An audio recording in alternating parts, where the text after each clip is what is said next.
Ladies and gentlemen, boys and girls, welcome back to the channel. Sal Vetri here, going to break down this Thursday night football slate between the Green Bay Packers and the Philadelphia Eagles. Hopefully you all have had a good week so far. It is Tuesday, 4:15 p.m. East Coast time, so about a little more than 2 hours until this game kicks off on Thursday night. I will be updating and I'll be live really at 6:15 on Thursday with some of my updated takes and a live interaction Q&A for about an hour. So if you're interested, be sure to check that out. We just hit 10,000 subscribers.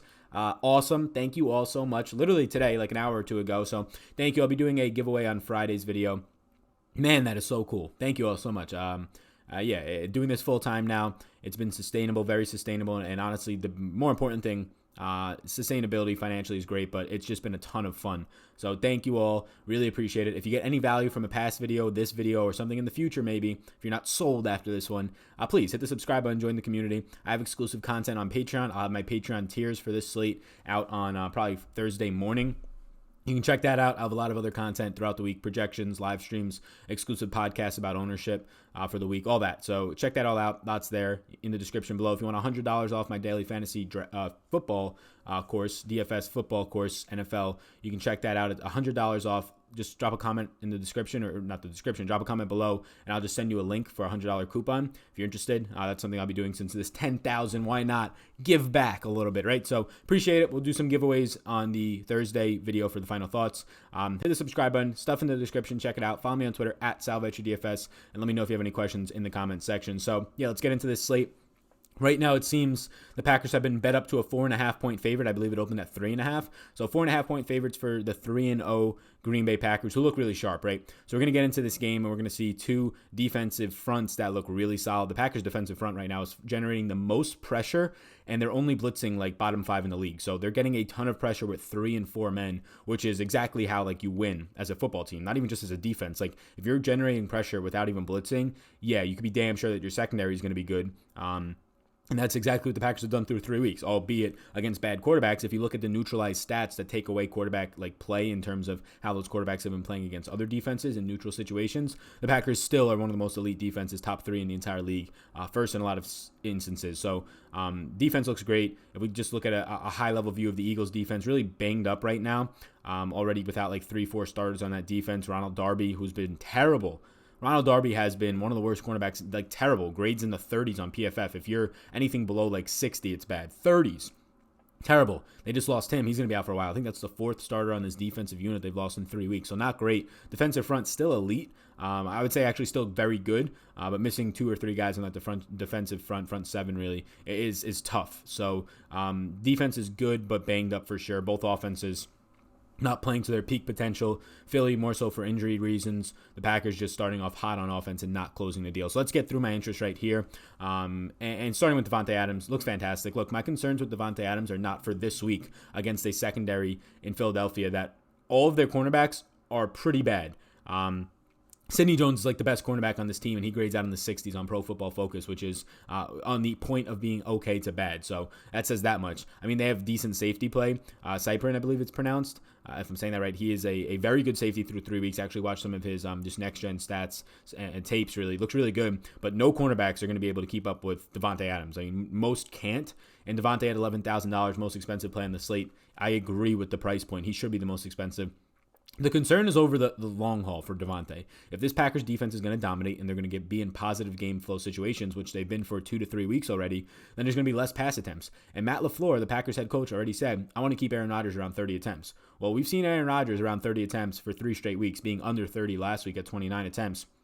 That doesn't bode well for any of the receiving game options, especially Davante Adams going top 5, top 6 in a lot of spots during season long. But we're talking about fantasy football, daily fantasy. So just 1 game slate. Yeah, he's in a fantastic spot against the defense right now, especially wide receiver or cornerbacks in their wide receiver matchups that are just getting torched left and right. Ronald Darby being out for them, like, it's clearly bad because he's a starter, but it might be good just based on how bad he's been, right? I imagine a lot of Eagles fans would actually say that as well. He's been very bad. Backups for this team have a better rating right now than he does. So Davante for sure in play. Here's the thing.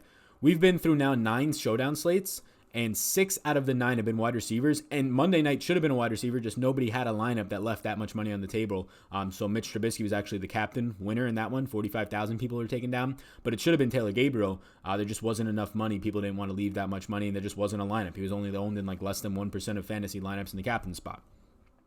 So yeah, Davante Adams surely in play. I'm going to be favoring wide receivers and running backs in my captain spot. Zach Ertz pretty much operates as a wide receiver. He was getting double teamed left and right last week. It seems like Alshon Jeffrey, as of right now on Tuesday, was a full participant and he should be playing. So that should take any concerns about him being double teamed away in the middle of the field, as there'll be another guy on the outside to make the field a little bit less narrow with Aguilar and Ertz in the middle.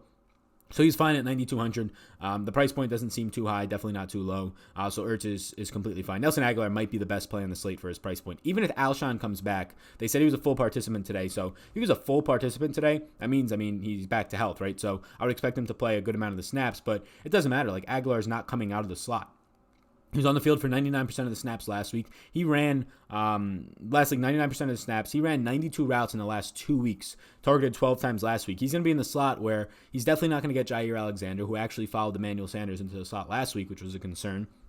But Jair Alexander is going to be on the outside, definitely against Alshon Jeffrey in this game, I would imagine. Even with the height disadvantage, Jair's just been dominant against taller receivers. It doesn't really matter. Nelson Aguilar staying in the slot for about 80 to 90. I think it was 92% of his routes last week and his snaps were in the slot. That's fantastic. Going to get Jamal Williams, who is by far the worst player on this Packers defense when it comes to the secondary. And that's not knocking Tremont, although it kind of is because he's not good. But there's just a lot of good players on that defense secondary. So Tremont, I've been saying it every single week, the man's 36 years old. He has lost many of steps.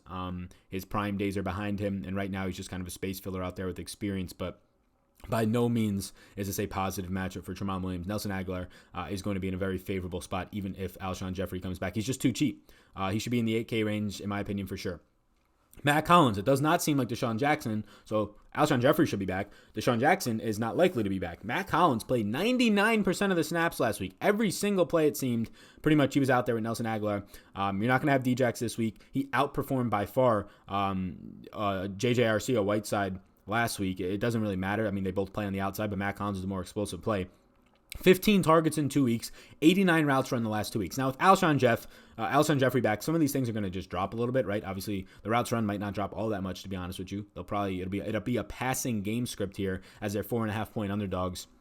And just in general, they really haven't gotten much to go on the ground. And when you look at the Packers front right now, they're not really going to allow a lot to happen on the ground. So, yeah, in the passing game, Matt Collins seems like a fantastic play. If he's going to be playing the Deshaun Jackson down the field role, and if he gets a matchup against the Packers cornerback Kevin King, for the most part, has been very meh in his career. Lots of injuries, but this year so far, very meh. Made some plays, has been beat. Nowhere near as good as Jair Alexander. So I don't think they're going to put Alexander, in my opinion, on Matt Collins, which helps Matt Collins a lot. So if Matt Collins is on the field that much, and here's the big kicker, $2,400.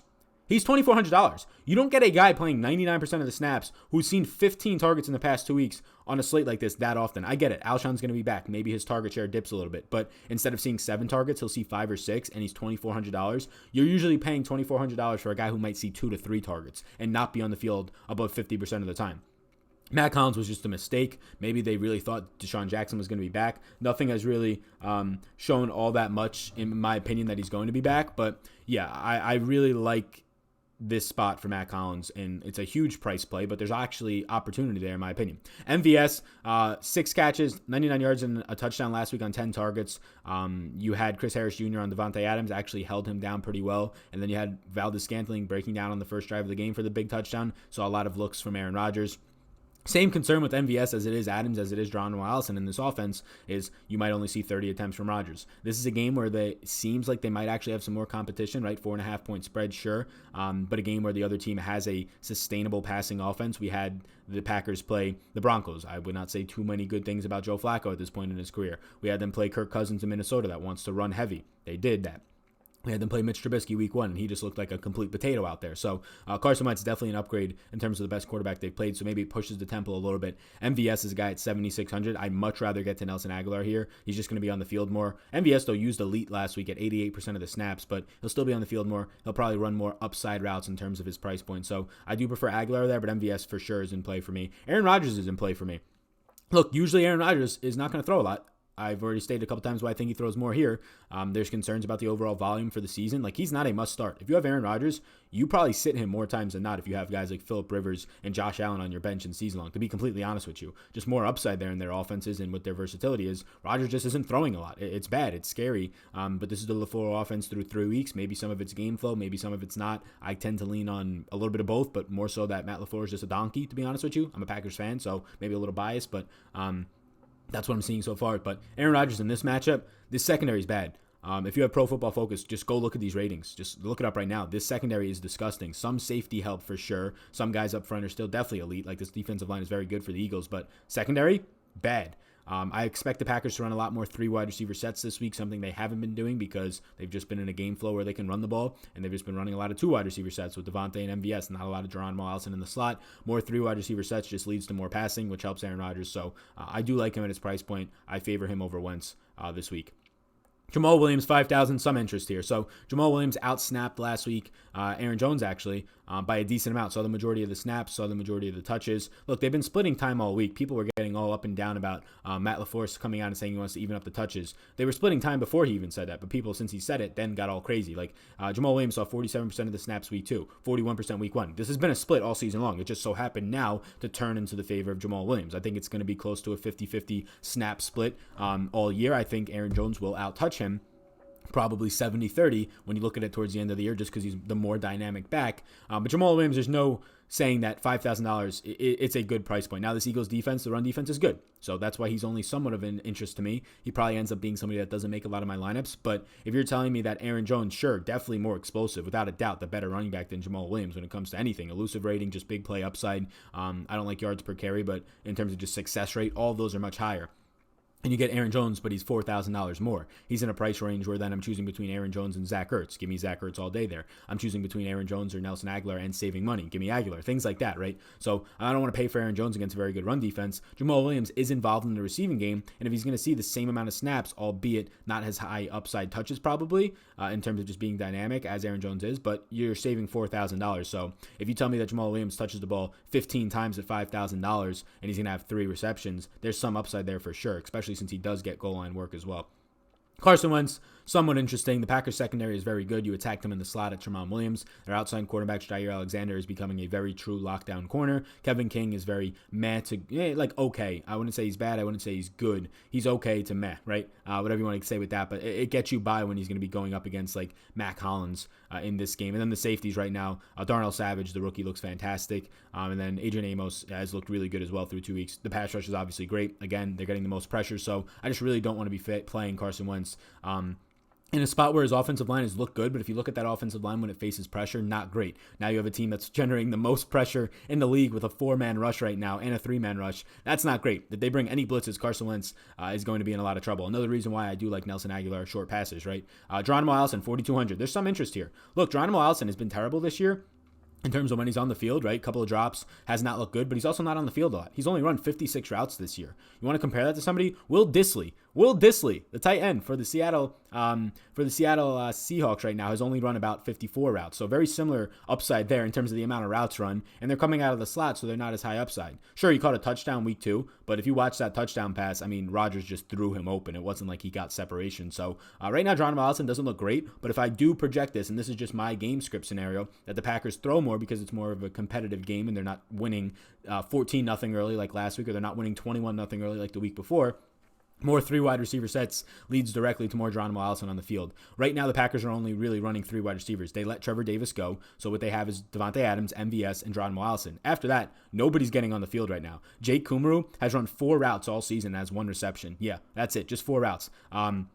Darius Shepard last week, if I scroll down just to see what I have for him, Darius Shepard last week, or all year, he's run 22 routes. That's actually for Robert Tonyan. Darius Shepard has run like 3 or 4 routes as well. So they're just using 3 wide receivers. That's it. So in terms of Geronimo Allison's upside, yeah, he's going to be on the field for 50% of the snaps. And if they run more 3 wide receiver set, they don't really run 4 wide receiver ever now. But if they run more 3 wide receiver sets, he's probably going to sneak into the 60 or 70 range. That's the game flow scenario that I see, is it's just more competitive than the last 2 weeks for obvious reasons in terms of Philadelphia having a much better offense than the teams they've faced. Darren Sproles, I do think, is too cheap at 2,800. Here's the issue. He's on the field for about 35% of the snaps. Like, the last 2 weeks, the Philadelphia running back snaps, although, like, last week you had Miles Sanders having a big day, one big catch, some decent on the ground, although fumbling. You had Jordan Howard seeing double-digit carries and getting in the end zone. You still had Darren Sproles out there for 33 to 35% of the work. So when these guys are literally splitting it down the middle, 33% each, a third of the snaps to each of these running backs, it's really hard to like one of them. Why not like the guy in Darren Sproles who's 2,800? And has clear upside in the receiving game. The issue comes into play. Why the hell would you get to Darren Sproles when you can get to Mac Hollins, who instead of playing 33% of the snaps is going to play 90% of the snaps, and instead of seeing the ball maybe 5 times is going to see the ball, or maybe at like most for Darren Sproles, maybe you get 5 touches out of him, low upside in terms of on the ground against a tough defense or really short passes. You have big play upside for Mac Hollins for maybe 5 or 6 targets. So right now, Darren Sproles is like a question for me, but as we do this live, I'm going to make him a no, just because I don't know how you justify paying more for Darren Sproles than just getting Mac Hollins with no Deshaun Jackson. Packers defense, or actually Mercedes Lewis, $600.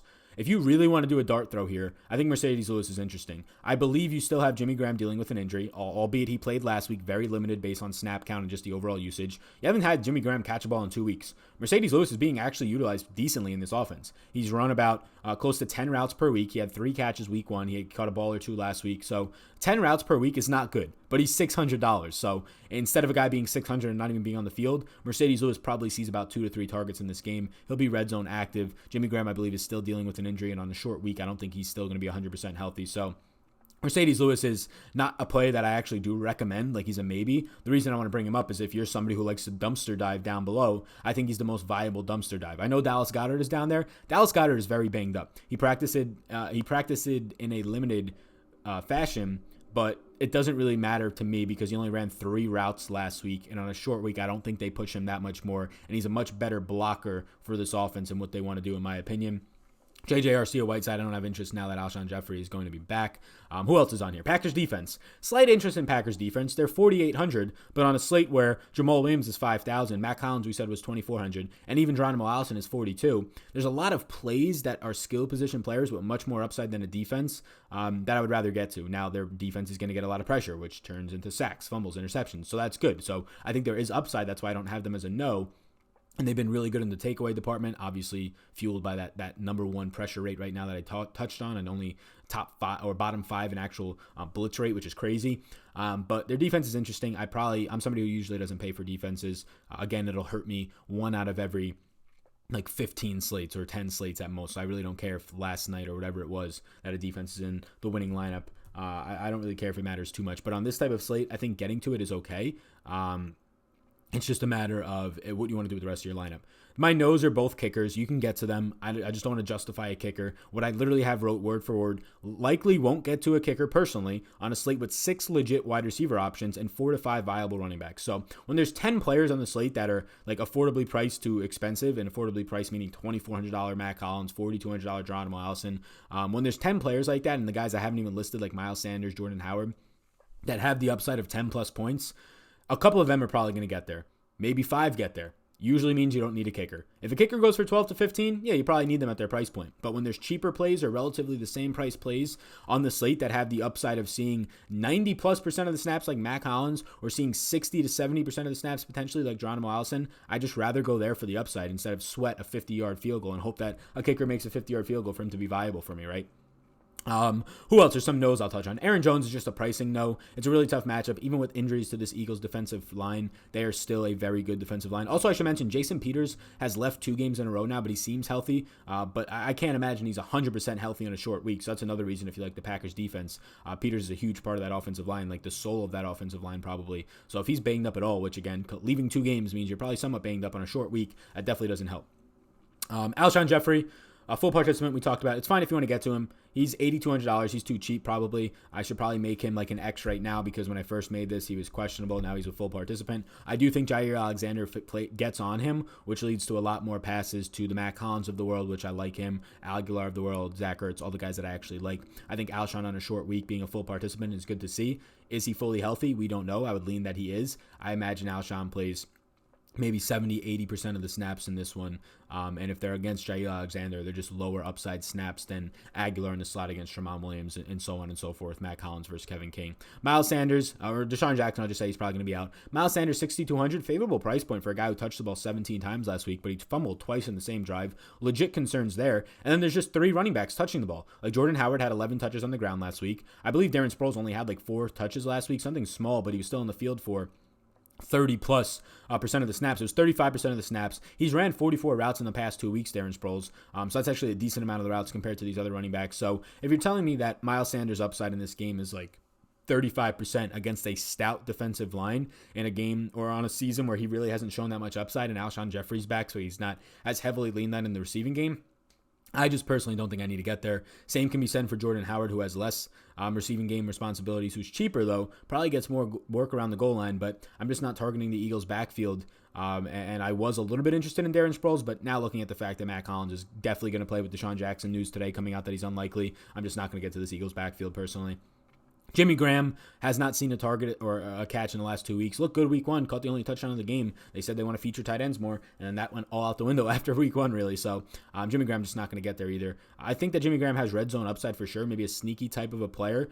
Maybe we make him an X, but just the amount of snaps he's playing in the last couple of weeks, like Mercedes Lewis's, are actually coming up. That's partially because Mercedes Lewis is actually better than the Packers used him last year, and I think LaFleur realizes that, but also because Jimmy Graham has been beaten up, and on a short week, I don't think it's the greatest spot. Eagles defense, I just don't want to get to an Eagles defense.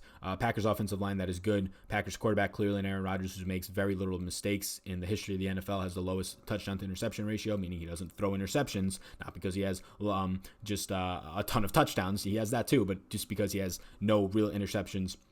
So I don't know how you get really 2 Rodgers here for an Eagles defense to be a play. I don't even think it's that contrarian. But that's it. If you're somebody sitting there saying, I'm going to play Jay Kumerow, the guy's ran 4 routes this year, has 1 catch for 12 yards, so your upside's probably pretty thin there. No other really Packers running backs or wide receivers have ran routes. Darius Shepard's run like a handful, 5 or something. None of these other guys down here for dumpster diving. I already told you about Mercedes Lewis. People might want to get on Robert Tonyan. He's ran 7 routes a week on average, 3rd most for a tight end on this team. I'd much rather get to Mercedes Lewis, who's also cheap, and probably people just know less about him, really. So that's where I'm at right now. These are my yeses. I'll filter this so it pops up these questionable players. Questionable not in terms of injury, questionable in terms of my interest in them. I'll filter this a little bit so it pops up like that. There you go. So right now, a player pool for the showdown slate for me is looking like 12 players. I feel good about that. Usually if I'm max entering or something, if I'm playing 20 lineups, 12 players is probably about what I want. Maybe 15 if you're really playing that many. 150, you get to 20, whatever it is, get low exposures to everybody. But yeah, 12 players feels really good. I'll be back on Thursday at 6:15, 6:30, somewhere around there before this game locks. We'll hang out for an hour. Come join me then. Hit the subscribe button before you leave. If you want $100, 66 instead of 150, it'll be $50 off my daily fantasy course. Let me know in the comments down below. I'll send you the link to that coupon code. So appreciate it. Follow me on Twitter at SalvetriDFS. We have 10,000 plus subscribers. Let's go. That's awesome, man. All right. My name's Sal. You already know that. Merch might be on the way soon. Drop that egg out there. Peace out, gang. Hey, hold up. 1 second. Check out this page. If you haven't yet subscribed, hit the subscribe button, all right? And if you're interested in Patreon, if you're not already a Patreon, you can hit that button on Patreon, become a Patreon. It will take you right there. You can also check me out on Twitter at SalvetriDFS. And hey, if you're interested, this next video that's about to pop up, why don't you check it out as well. See ya.